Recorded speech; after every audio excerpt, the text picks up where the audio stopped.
Thank you very much, Mr. Chairman. Thank you for the witnesses for being here today. Our national security agencies play such a critical role in countering foreign malign influence operations from the PRC. The Office of Director of National Intelligence and the State Department had offices dedicated to monitoring and combating foreign influence, called the Foreign Malign Influence Center, and the Counter Foreign Information Manipulation and Interference Hub, respectively. Unfortunately, this administration shut those offices down. In doing so, this administration dismantled the last remaining federal government offices dedicated to tracking and analyzing malign influence, operations that harm U.S. national interests. And just this week, dozens of career intel officers were let go by Acting Director Pulte, further eroding the expertise needed to tackle these critical issues at a time when Congress is demanding answers as to what our government is doing to counter foreign malign influence. This administration is clearly taking a step in the wrong direction. Mr. Shedd, how does the loss of dedicated resources and expertise across our national security agencies create vulnerabilities for the United States? Thank you for your question.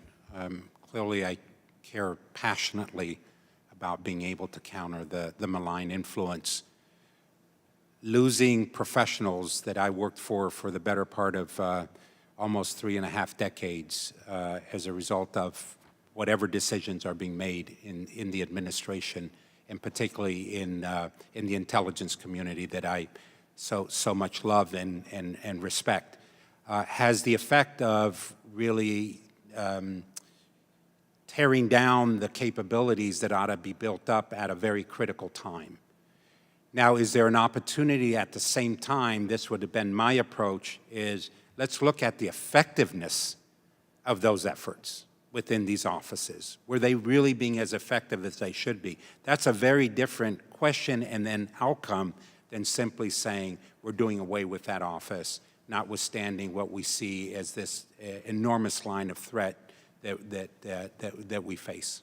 Yeah, I think we're in agreement that those offices should stay open. They could always be improved, but work on always improvement. Shifting gears, IP theft. The FBI has found that the annual cost to the U.S. economy of counterfeit goods, pirated software, theft of trade secrets to be between $225 billion and $600 billion. Several Chinese companies that the U.S. government has formally designated as national security threats, including Huawei, BOE Technology Group, and Tencent, rank among the top recipients of U.S. patents, receiving thousands each year. These companies have used these patents to sue American firms, transfer rights to patent trolls, and, as in the ongoing YMTC versus Micron case, compel disclosure of sensitive trade secrets through discovery. Mr. Shedd, should entities that our own government has flagged as national security risks continue to receive U.S. patent protection that they can turn around and use as a weapon against American companies? Thank you for that question, and the answer is absolutely not. It is beyond just a paradox that would occur. Once you have that evidence that you cited in those examples, and I find it highly disturbing that that's allowed to happen, that the very companies that are part of the threat are allowed to turn around and sue as a result of having those patents. Thank you very much. One final question, Mr. Yang. In your testimony, you state American greatness was built on, quote, students who came to study at American universities and stayed to build American companies, researchers who collaborated across borders and advance American science and business relationships that gave both countries a stake in the other's stability. Mr. Yang, how do we ensure that while being attentive to real national security concerns, we continue to make sure our country is a place where talent from all over the world continues to come to study and work? Thank you for that question. I think there's two things that are important. One is just rhetoric. I am very concerned when I hear categorizations of an entire group of people as foreign adversaries. Yes, the Chinese government is a foreign adversary, no question about that. But when we say that the people are foreign adversaries, or that is how it is defined in legislation, that becomes a problem. Even with respect to Chinese companies, certainly there are Chinese companies that are state-run that present true national security threats. But then there are also companies that are just engaged in capitalism, like all of us.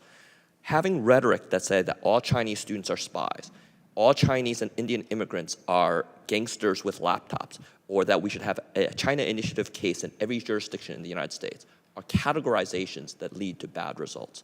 Then the second thing is making sure that we have policy that is narrowly tailored.